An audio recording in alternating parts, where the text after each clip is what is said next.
കയ്യെത്തും ദൂരത്ത്, അതായത് വെറും 3 അടി മാത്രം അകലെ വലിയ അളവിൽ സ്വർണ്ണ നിക്ഷേപമുണ്ടായിട്ടും അത് കണ്ടെത്തി അതിസമ്പന്നരായി മാറാനുള്ള അവസരം നഷ്ടപ്പെടുത്തിയ 2 വ്യക്തികളെക്കുറിച്ച് പരാമർശിക്കുന്നുണ്ട് അമേരിക്കൻ എഴുത്തുകാരൻ നെപ്പോളിയൻ ഹിൽ. ചിന്തിച്ച് സമ്പന്നരായി വളരാം എന്ന് മലയാള അർത്ഥം നൽകാവുന്ന തിങ്ക് ആൻഡ് ഗ്രോ റിച്ച് എന്ന ഈ പുസ്തകത്തിൽ ഈ 2 വ്യക്തികളിൽ ഒന്നാമത്തെയാൾ പിന്നീട് ലൈഫ് ഇൻഷുറൻസ് പോളിസിയുടെ വിപണനത്തിൽ ചരിത്ര നേട്ടം കൈവരിച്ച അമേരിക്കക്കാരൻ RU ഡാർബിയാണ്. രണ്ടാമൻ അദ്ദേഹത്തിൻ്റെ അമ്മാവനും. വർഷങ്ങളായി സ്വർണ്ണ ഖനനത്തിലേർപ്പെട്ട് അതിസമ്പന്നനായി മാറണം എന്ന മോഹവും മനസ്സിൽ പേര് നടന്ന ഒരു വ്യക്തിയായിരുന്നു അദ്ദേഹം. ഈ മോഹം ബേണിംഗ് ഡിസയർ, അതായത് എരിയുന്ന ആഗ്രഹമായി വളർന്നപ്പോൾ ഡാർബിയെയും കൂട്ടി അദ്ദേഹം സ്വന്തം നാടായ മെരിലാൻഡിൽ നിന്നും കൊളറാഡോയിലേക്ക് പുറപ്പെട്ട് അവിടെ എത്തി സ്വർണ്ണ ഖനനത്തിലേർപ്പെട്ടു. അവിടുത്തെ സ്വർണ്ണ ഖനികളിലൊന്നിൽ അവർ ഖനനം തുടങ്ങി. വളരെ ബുദ്ധിമുട്ടേറിയ പ്രവൃത്തിയായിരുന്നു അത്. എങ്കിലും സ്വർണം കുഴിച്ചെടുത്ത് അതിസമ്പന്നരായി മാറണം എന്ന എരിയുന്ന ആഗ്രഹത്തിന് മുന്നിൽ ആ ബുദ്ധിമുട്ടുകൾ അവർ മറന്നു. ആഴ്ചകൾ നീണ്ട പരിശ്രമത്തിനൊടുവിൽ സ്വർണത്തിൻ്റെ സാന്നിധ്യം അവർക്ക് മുന്നിൽ ദൃശ്യമായി. ആ സ്വർണം ഖനനം ചെയ്ത് പുറത്തെടുക്കുന്നതിന് കൂടുതൽ യന്ത്രസാമഗ്രികൾ ആവശ്യമായി വന്നതിനാൽ അതിനുള്ള പണം സ്വരൂപിക്കുന്നതിനായി അവർ നാട്ടിലേക്ക് മടങ്ങി. ബന്ധുക്കളോടും അയൽവാസികളോടുമൊക്കെ പണം കടം വാങ്ങി ആവശ്യമായ യന്ത്രസാമഗ്രികൾ സംഘടിപ്പിച്ച് അവർ സ്വർണ്ണ ഖനനം പുനരാരംഭിച്ചു. ലഭിച്ച സ്വർണം ശുദ്ധീകരിച്ചെടുത്തപ്പോൾ അവർക്ക് മനസ്സിലായി കൊളറാഡോയിലെ ഏറ്റവും സമ്പന്നമായ ഖനികളിലൊന്നാണ് തങ്ങളുടേതെന്ന്.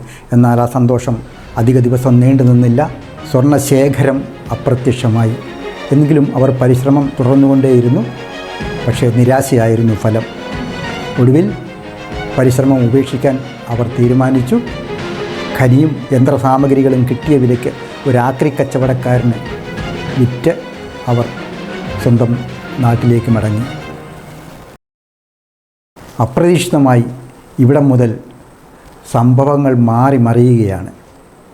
ഈ ആക്രി കച്ചവടക്കാരൻ മറ്റുള്ള ആക്രി കച്ചവടക്കാരിൽ നിന്നും വ്യത്യസ്തനായിരുന്നു.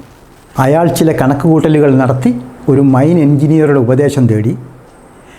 ഖനനത്തിൻ്റെ സാങ്കേതിക വശങ്ങളെക്കുറിച്ചുള്ള ഡാർബിയുടെയും അമ്മാവൻ്റെയും അറിവില്ലായ്മ മൂലമാണ് ഖനനം പരാജയപ്പെട്ടു എന്ന വിലയിരുത്തലിൽ അവർ എത്തിച്ചേർന്നതെന്ന് അദ്ദേഹം അഭിപ്രായപ്പെട്ടു.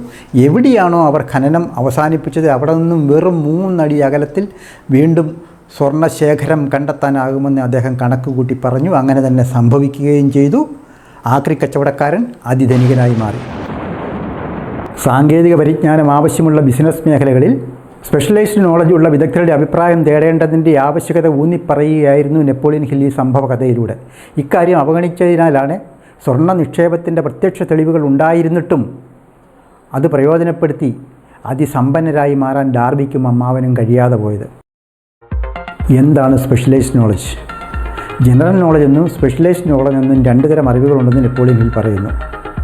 ജനറൽ നോളജ് എന്നാൽ പൊതുവിജ്ഞാനം. സ്പെഷ്യലൈസ്ഡ് നോളജ് എന്നതിനെ സവിശേഷമായ അറിവെന്ന് നമുക്ക് മലയാളവൽക്കരിക്കാം. പണസമ്പാദനത്തിൽ നിങ്ങളുടെ ജനറൽ നോളജ് ഒരു തരത്തിലും നിങ്ങളെ സഹായിക്കുന്നില്ല. അവിടെ നിങ്ങൾക്കാവശ്യം സ്പെഷ്യലൈസ്ഡ് നോളജാണ്.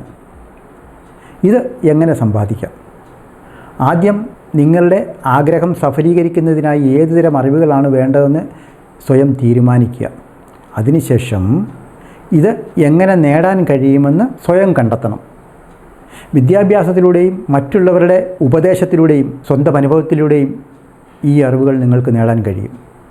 ഈ അറിവുകൾ വെറുതെ നേടിയതുകൊണ്ട് മാത്രം കാര്യമില്ല, അത് പ്രയോഗത്തിൽ വരുത്തുക കൂടി ചെയ്യണം. അതായത് അറിവ് നേടാൻ വേണ്ടി മാത്രം പഠിക്കാതെ പഠിച്ച അറിവുകൾ പ്രയോഗത്തിൽ വരുത്തുന്നതിന് വേണ്ടി കൂടി ശ്രമിക്കണം എന്ന് ചുരുക്കം. ഈ സ്പെഷ്യലൈസ്ഡ് നോളജ് നിങ്ങൾ സ്വയം നേടുന്നില്ല എങ്കിൽ കൂടിയും പ്രശ്നമില്ല. നിങ്ങളുടെ ബിസിനസ്സിൽ പ്രയോജനകരമായ അറിവുകൾ നൽകി നിങ്ങളെ സഹായിക്കാൻ കഴിയുന്ന സ്പെഷ്യലൈസ്ഡ് നോളജുള്ള ഒരു കൂട്ടം ആളുകളെ ഒപ്പം നിർത്തി അവരുടെ അറിവും പരിചയവും നിങ്ങൾക്ക് പ്രയോജനപ്പെടുത്താവുന്നതാണ്. ഇതിലൂടെ ആ ഗ്രൂപ്പിലെ മറ്റേതൊരാളെയും പോലെ നിങ്ങൾക്ക് മാറാൻ കഴിയും. ഓട്ടോമൊബൈൽ ഉൽപ്പാദന രംഗത്ത് വിപ്ലവം സൃഷ്ടിച്ച അമേരിക്കൻ വ്യവസായി ഹെൻറി ഫോർഡിന് തൻ്റെ ബിസിനസ് സംബന്ധമായ സ്പെഷ്യലൈസ്ഡ് നോളജ് ഉണ്ടായിരുന്നില്ല. തൻ്റെ ബിസിനസ്സിൽ തന്നെ സഹായിക്കാൻ കഴിയുന്ന സ്പെഷ്യലൈസ്ഡ് നോളജുള്ള ഒരു കൂട്ടം ആളുകളെ ഒപ്പം നിർത്തി അവരുടെ അറിവും പരിചയവും ഉപയോഗപ്പെടുത്തിയാണ് ഹെൻറി ഫോർഡ് തൻ്റെ ബിസിനസ്സിൽ വിജയിച്ചത്. ഇത് ഒന്നുകൂടി വ്യക്തമാക്കുന്നതിന് വേണ്ടി ഒരു സംഭവ കഥയിലേക്ക് നെപ്പോളിയൻ ഹിൽ കടക്കുന്നു. ഓട്ടോമൊബൈൽ ഉൽപ്പാദന രംഗത്ത് വിപ്ലവം സൃഷ്ടിച്ച അമേരിക്കൻ വ്യവസായിയായിരുന്നല്ലോ ഹെൻറി ഫോർഡ്. ഒന്നാം ലോകമഹായുദ്ധത്തിൻ്റെ ആരംഭകാലത്ത് ലോക സമാധാനത്തിന് വേണ്ടി നിലകൊണ്ട ഫോർഡിനെ ചിക്കാഗോയിൽ നിന്നും പുറപ്പെടുന്ന ഒരു വർത്തമാനപത്രം അതിൻ്റെ എഡിറ്റോറിയലിൽ അറിവില്ലാത്ത സമാധാനവാദി എന്ന് പരാമർശിച്ചു. 15-ാം വയസ്സിൽ ഔപചാരിക വിദ്യാഭ്യാസം അവസാനിപ്പിക്കേണ്ടി വന്ന ഫോർഡിന് പൊതുവിജ്ഞാനം തീരെ കുറവായിരുന്നു എന്ന ധ്വനിയായിരുന്നു ഈ പരാമർശത്തിൻ്റെ പിന്നിൽ. സ്വാഭാവികമായും ഇത് ഫോർഡിനെ പ്രകോപിപ്പിച്ചു. അദ്ദേഹം ഈ പത്രത്തിനെതിരെ മാനനഷ്ടത്തിന് കേസ് കൊടുത്തു. കേസ് വിസ്താരം ആരംഭിച്ചു. പത്രത്തിനു വേണ്ടി ഹാജരായ വക്കീൽ ഫോർഡ് അറിവില്ലാത്ത വ്യക്തിയാണ് എന്ന് തങ്ങളുടെ പരാമർശം ശരിയാണെന്ന് സ്ഥാപിക്കാൻ വേണ്ടി ഫോർഡിനെ തന്നെ സാക്ഷിയായി വിസ്തരിച്ചു. 1776 വിപ്ലവം അടിച്ചമർത്തുന്നതിന് ബ്രിട്ടനിൽ നിന്നും എത്ര സൈനികരെയാണ് അമേരിക്കയിലേക്ക് ഇറക്കിയത് എന്ന ചോദ്യത്തിന് ഫോർഡ് പറഞ്ഞ മറുപടി, എത്ര പട്ടാളക്കാർ ഇവിടെ എത്തിയെന്ന് കൃത്യമായി എനിക്കറിയില്ല, എങ്കിലും തിരിച്ചു പോയവരേക്കാൾ വളരെ കൂടുതലായിരുന്നു അവരുടെ എണ്ണമെന്ന് മറ്റുള്ളവർ പറഞ്ഞ് ഞാൻ കേട്ടിട്ടുണ്ട് എന്നാണ്. തുടരെ ഉള്ള ഇത്തരം ചോദ്യങ്ങളിൽ സഹികെട്ട ഹെൻറി ഫോർഡ് ചോദ്യം ചോദിച്ച വക്കീലിന് നേരെ വിരൽ ചൂണ്ടിക്കൊണ്ട് പറഞ്ഞു, ഇപ്പോൾ താങ്കൾ എന്നോട് ചോദിച്ച ഈ വിഡ്ഢിച്ചോദ്യത്തിന് ഉത്തരം നൽകാൻ കഴിവുള്ള നിരവധി ആളുകൾ എനിക്കൊപ്പമുണ്ട്. വേണമെന്ന് വെച്ചാൽ എൻ്റെ മേശപ്പുറത്തുള്ള ഇലക്ട്രിക് സ്വിച്ചുകളിൽ ഒന്നിൽ വിരലമർത്തിയാൽ നിമിഷങ്ങൾക്കുള്ളിൽ ആ ഉത്തരവുമായി അവർ എൻ്റെ മുന്നിൽ വരും. എനിക്ക് വേണ്ടുന്ന ഉത്തരം നൽകാൻ കഴിവുള്ള നിരവധി ആളുകൾ എന്നോടൊപ്പം ഉള്ളപ്പോൾ ഞാൻ എന്തിന് ആ ചോദ്യങ്ങൾക്ക് ഉത്തരം കണ്ടുപിടിക്കുന്നതിനായി എൻ്റെ തല പുകയ്ക്കണം?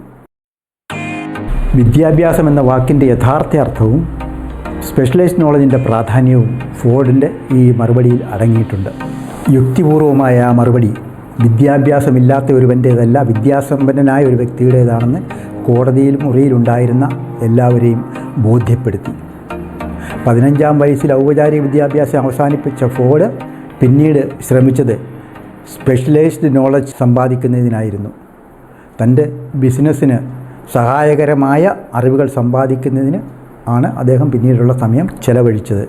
തൻ്റെ വിജയത്തിൻ്റെ പിന്നിലുള്ള ഏറ്റവും പ്രധാനപ്പെട്ട രഹസ്യവും ഇതുതന്നെയാണെന്ന് ഫോർഡ് പറയുന്നു. മറ്റൊരു ഉദാഹരണം കൂടി. മഹാനായ ശാസ്ത്രജ്ഞൻ തോമസ് ആൽവാ എഡിസന് വെറും 3 മാസക്കാലത്തെ ഔപചാരിക വിദ്യാഭ്യാസമേ ഉണ്ടായിരുന്നുള്ളൂ. എന്നിട്ടും അദ്ദേഹത്തിന് അറിവൊട്ടും കുറവായിരുന്നില്ല. പാവപ്പെട്ടവനായി മരിച്ചുമില്ല. വിദ്യാഭ്യാസം കുറവാണെന്ന കാരണത്താൽ അപകർഷതാബോധം അനുഭവിക്കുന്ന ഏതൊരാളും ഇക്കാര്യം ഓർമ്മയിൽ വെക്കേണ്ടതാണ്.